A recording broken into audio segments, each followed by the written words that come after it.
Thank you, Mr. Chair, and thank you for our guests for being with us today. Just a comment about the security potential that we have in Central and South America, and I think just prioritizing our funding so that we can put our money where our mouth is. The defense budget is always inadequate, and just making sure that we are, again, prioritizing that funding because it is so important. I wanted to speak and ask a little bit about Cuba. In my district, I represent Virginia's 2nd Congressional District, so we have Naval Air Station Oceana there. And they've recently moved their Strike Fighter Advanced Readiness Program, or SFARP exercises, back home to Virginia Beach because they are worried about activity in Cuba from the Chinese. And so could you speak a little bit just about what concerns you have about Chinese activity in Cuba and what approaches we're taking to fortify the security and counter our adversaries in this region? So thank you, Congresswoman. And certainly that concern being so close to the homeland is very concerning. The U.S. Interagency is working very hard to counter that effort, and I can talk to more about that in the classified session afterwards.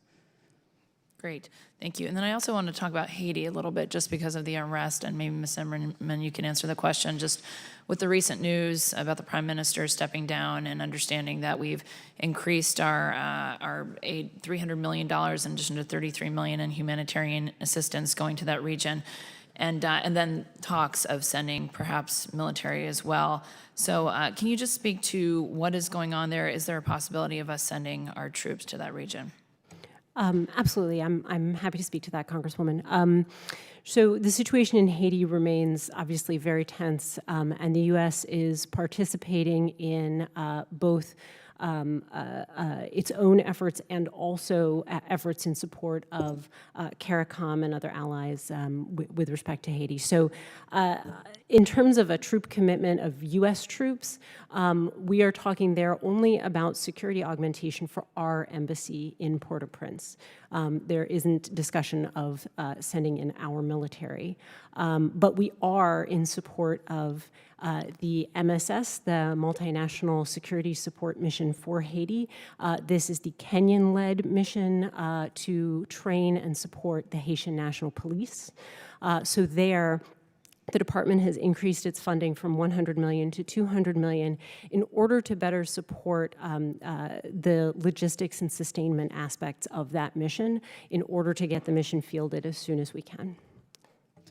Thank you. And then also briefly, we see China adopting some of our tactics that we've developed, that we use to develop alliances with military exercises, specifically with some of those 28 democracy countries that you mentioned. And that's kind of been how the United States has developed our friendships, and we have done military exercises together so that we understand each other's capabilities, that we're there for each other if needed. So we see China kind of adopting that and now doing their own types of exercises. Can you speak to where that is happening? Are those 28 democracies, are they steadfast in their relationship with us, or are they turning around and then participating in exercises with potential adversaries of ours? I would say, Congresswoman, in terms of, you're absolutely right, the PRC is utilizing our playbook as well, and not just in exercises, but key leader engagements and things like that. So they're upping the ranks of the PLA that are now showing up to the exercises and the Marines. And I would say that the way to, when I say our presence absolutely matters, it really does. And us being able to have an exercise, several years ago, my exercise funding to get me down into the Southern Cone, Southcom, and all of our components was reinstalled with the additional funding last year. And so happy to say that we're able to be there. But I would ask for that continued funding. I don't need to outspend the PRC to outcompete them. We just need to be there. We got to be there. And I would say on the economic side of the house, if we're not there from Team USA, then and responsive when opportunities open up and they need help.